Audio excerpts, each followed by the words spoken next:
This is Japan, one of the most intriguing, enigmatic countries on this planet that nowhere else can quite match. No matter the season, it takes you back in time, blasts you to the future, bathes you in calm, serves the most delicious cuisine, and is always, every single time, without fail, an adventure. All right, off we go. Getting a late start, but that's okay because we got in late. Got in late, and just being able to sleep a little bit was awesome. Going to the bamboo forest first. Are you excited, bud? He's excited. Smells good. It smells like food. It's confusing. We have no idea where to buy tickets or how.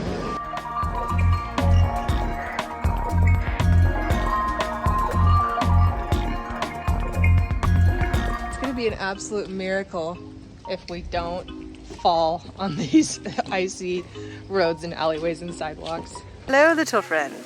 Found a winner. He's got ears. Oh my gosh! Do not deface the bamboo. It should be a crime. It should be a crime. It should be. This bamboo forest is one of the most famous things to see in Kyoto. It's free to visit and absolutely beautiful. I kind of thought it would be bigger, but we enjoyed it anyway, and thankfully without falling. The waddle. The icy trail waddle. The snack stands at the entrance were so popular, we figured they had to be good. Meat stick. Oh yeah. But honestly, they're kind of overpriced, and we had way better food elsewhere in Japan. Just it. Starting with that evening's incredible food tour and kaiseki dinner, which, if you don't know, allow me to introduce you to one of Japan's must-do experiences. So we've just arrived in the Gion area, and we're about to do a kaiseki dinner with Viator. I'm very, very excited for this. I've done it once before in Tokyo, and it was delicious. It's like a multi-course meal by really talented chefs. I was happy to find one that was family-friendly too. Let's eat. Hi, I'm Sae. I'm your tour guide today. Thank you so much. So this is one of the most well-preserved areas of Kyoto. Tons of history here. This is where we're having our food tour before the kaiseki dinner. We learned during our food tour that this is where geisha train and work. It's full of exclusive tea houses that you need referrals to get into. We sampled some spices, preserved plum. I had one sweet and one sour, and the sweet one was still really sour. Sweet snacks. Reminds me of ice cream. And then it was time for dinner. Kaiseki time! Kaiseki is a dining tradition in Japan. It's considered the highest level of cuisine. It's a multi-course journey through different kinds of cooking styles that demonstrate each chef's unique skill, always featuring seasonal, fresh ingredients. Upper one. More like So our first tofu course is really, really good. It's super creamy. There's a little crunch in there from the sesame. I like the saltiness as well of the soy sauce. I've been avoiding the wasabi though. Though it's many courses, I never feel overstuffed, and each one is so different. It's one of those things you have to do in Japan. Someone's enjoying his first kaiseki experience. This leaf has such a nice, strong, herby, floral flavor. So I've been instructed to wrap it all together, give it a dunk. The textures is nice. Flavoring the miso is very good. On the mackerel. I've never found one for under $100, but it's one of those things that are so worth splurging on in Japan just because it's such a unique experience. This is actually the best miso soup I have ever had. I've linked it below so that you can try it out. The next morning we went to check out something I've been wanting to see for a very long time. I knew that we needed to get there early in order to see it without the crowds, and thanks to the snow and the frigid temperatures, I think we timed it just right. Torii gates like these are meant to represent a transition from the mundane to the sacred, and you'll see them all over Shinto shrines in Japan. Walking through, I couldn't help but feel transported to another time and place. It was just as beautiful as I'd always imagined.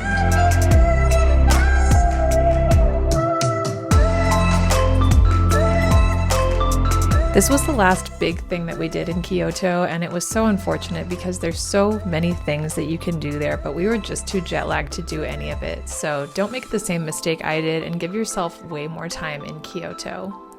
But for us, it was onwards and upwards. Well, here we are in Takayama. Just occurred to me that it's, well, at least it's written Tall Mountain. from my Mandarin studying days. That's what it looks like. Anyway, it's the gateway to the Japanese Alps. This town is so cute. It's super cute. Everyone has been so nice so far. We're about to check into our little rental. Ooh. First thing you see when we come in is a beer dispenser. Do you think you can take all that down? We've got a little outdoor bathtub. The cool thing about Takayama and what made it worth it going up there was to feel like we were transported back in time. So much of the rest of our Japan trip was focused on big cities where you really feel transported to the future, but here we could go back to the Edo period from the 16 to the 1800s and visit these preserved buildings. It was also so wonderful and snowy when we were there, and to me that was the perfect conditions to experience it in. Look at that! After a delicious meal with the local famous heated beef where we got to grill it ourselves over an open flame, it was time to do the thing that had made me want to come up here in the first place. So there's an event on Sundays each weekend in January in this UNESCO World Heritage town called Shirakawago. It's very quaint. It has a little Whoville town. It has houses with grass roofs that'll obviously be covered by lots of snow today. And they do this event where all of them light up. It took an hour of hitting refresh and crashing the website over and over and over again to get tickets. So this is a popular event I feel really lucky to have gotten tickets to. So I hope it's good. Just look over there. What? The snowbank. That's very snowy. Shirakawago is located on the remote Shogawa River Valley, an hour from Takayama. It's a UNESCO World Heritage Site featuring an Edo-era village that looks incredible in every season, but the thatch-roofed prayer hands construction style of the houses are particularly stunning in the winter when they have a good foot or more of snow on them.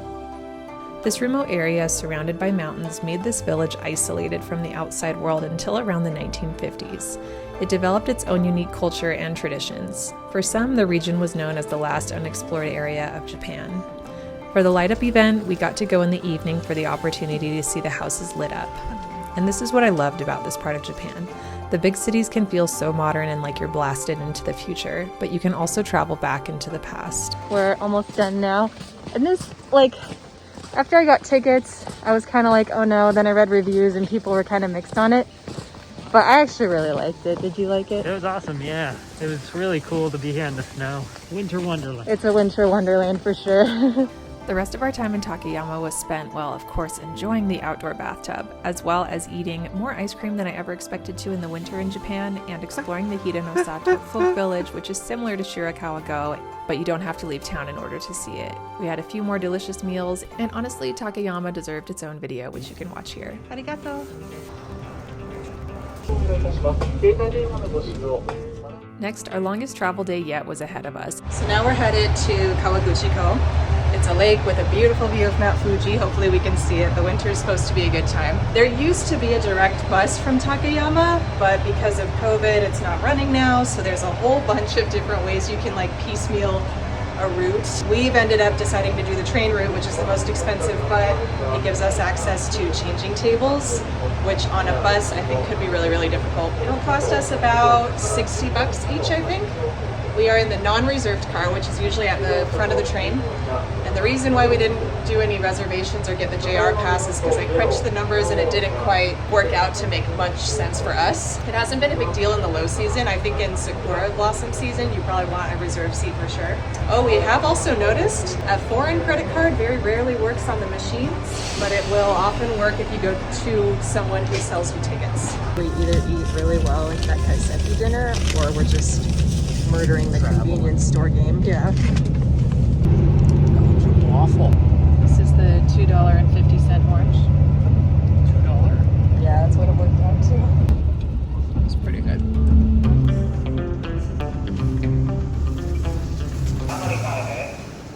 Our route took us on a several-hour train journey back down through Nagoya, and then we needed to catch another train bound for the outskirts of Tokyo. However, we got off way before actually getting to the city so that we could board a highway bus, which we cut way too close and almost made a big mistake, which I'll talk about later. What you got? I don't know. This is one you're supposed to take home and heat. I feel like that's what this is. Oh no. No? Feels room temp. Room temp, great. It's a little chilly. Bit of a fail on that one. That was a little bit of a nail biter. I was going We had like 10 minutes to make it from the train to the bus, and I think we're just very lucky that there are seats because we should have booked ahead of time. I just didn't know. Finally, our super long travel day was behind us, and Felix handled it like a champ. We finally arrived in the town of Kawaguchiko and showed up at the most luxurious accommodation we had booked for this trip. Are you excited? Oh yeah. It looks pretty. This was definitely a splurge, but I really wanted a ryokan experience, which is a traditional Japanese inn where they provide all of the food for you as well. And since I have tattoos and can't really enjoy a normal onsen since people with tattoos are banned from them, that meant that we had to book one that had a private onsen. Okay. This is like the sink area, shower, and wow, our own little onsen. Is it warm? Hot. Hot. And you know what? It was so worth it for this amazing view.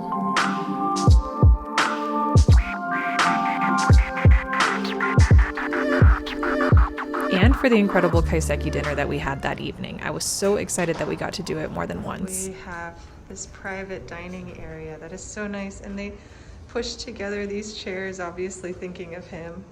You're gonna get down on the sardine? This was definitely a little bit more adventurous with seafood than I'm normally used to. This is a sea snail. It's actually like, it's not bad. But I was amazed that Yeah. dish after dish, I was actually totally willing and able to eat. There was no hint of fishiness, and it just made me really wonder if the food that we have back home lacks the freshness that they have here in Japan. I like mackerel. So he came in and he lit a fire here, and we've been instructed to put butter, followed by this very nice looking beef. What do you think of the beef in Japan? Very good. It like melts in your mouth.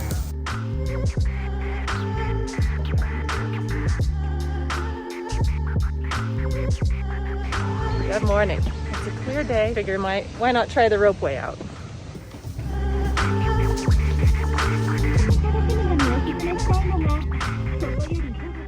That swing is cool, and we kind of wanted to do it, but it's another 500 yen after you already paid 1,800 to get up here, and I gotta draw the line somewhere.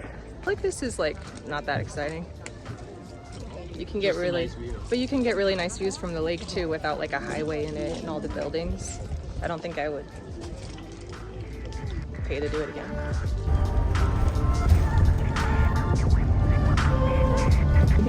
While we were waiting in line, somebody came and gifted us 2 new tickets. That was so nice.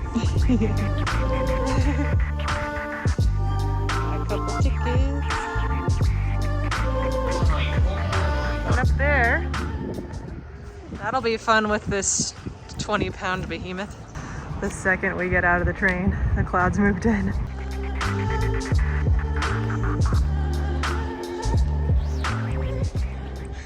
Glad it's not my turn to carry him today.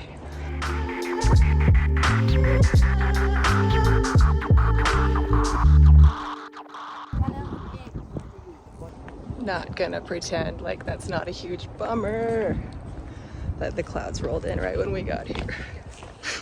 So we saw signs that there are monkeys and bears. And boar. And boar? I hate monkeys. I don't know about boar either. Monkeys are mean. Boar can too. They're mean. Well, that's true.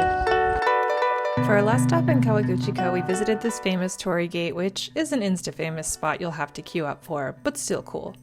Then it was time to head out to Tokyo. On the last big leg of the journey to Tokyo, this time I bought the highway bus tickets ahead of time because I didn't want to be stuck without a ticket. Today the journey is about 2 hours, and then we'll be in Tokyo, which is our last stop.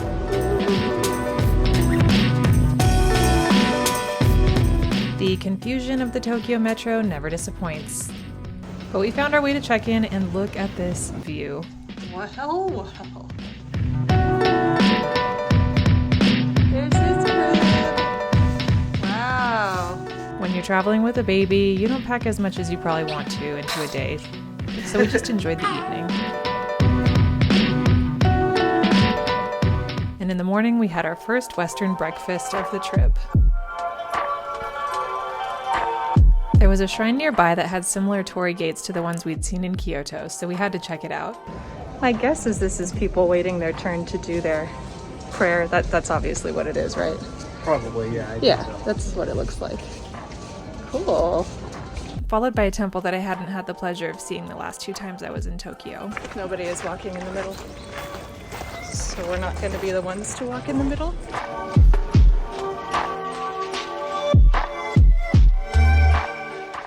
But all of this was just a little something to lead up to one of the things I was most excited to see. Good afternoon. I'm getting blasted by the sun. We're about to head into TeamLab Planets. I loved TeamLab Borderless when I came here a few years ago. Interactive art museum. Bringing the little guy. Very excited for this. I'm also very hungry. Let's get some ramen. Someone else wants to eat too. Art works with your entire body. Whatever the TeamLab exhibit, they almost always have something featuring twinkling lights synced to music. It's a photographer's dream.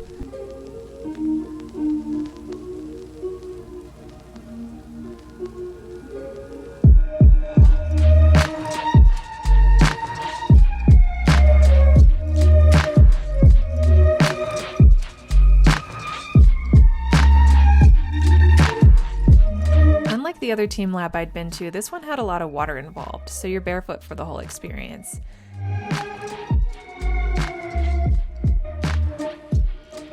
And it was kind of cool, or actually warm, as it were. How do you feel about this? I don't know, I think it's really cool. It's warm. It's really weird warm, that it's warm. I don't know what lurks in this water. Hepatitis.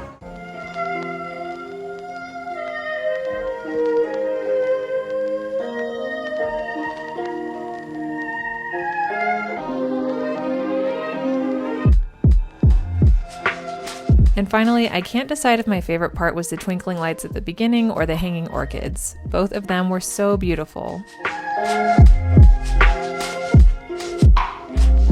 If you're going to visit TeamLab, make sure that you give yourself plenty of time. We went through it twice, and the first time it was more crowded than the second, but the second time it was like basically dinner time.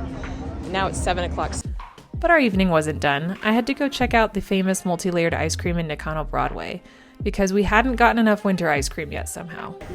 Okay, this ice cream seems like it tumbles over really easily. The guy making it actually spilled it and had to start again. I'm scared. Okay, so what flavor we got? Ramoon. I know one of them's banana, vanilla, chocolate, matcha, grape somewhere in there. Start eating. Okay, what flavor is that? Coffee? I don't know, hurry. It's a very light coffee. Ooh, that's strawberry underneath it. Okay, this is the way to avoid calamity. We actually almost ate that. Oh, we're gonna. We're gonna eat it. We're gonna I'm finish it. Next to the ice cream, there's one of these iconic streets with the lights, so I really wanted to come take a basic bitch photo in one of these alleyways.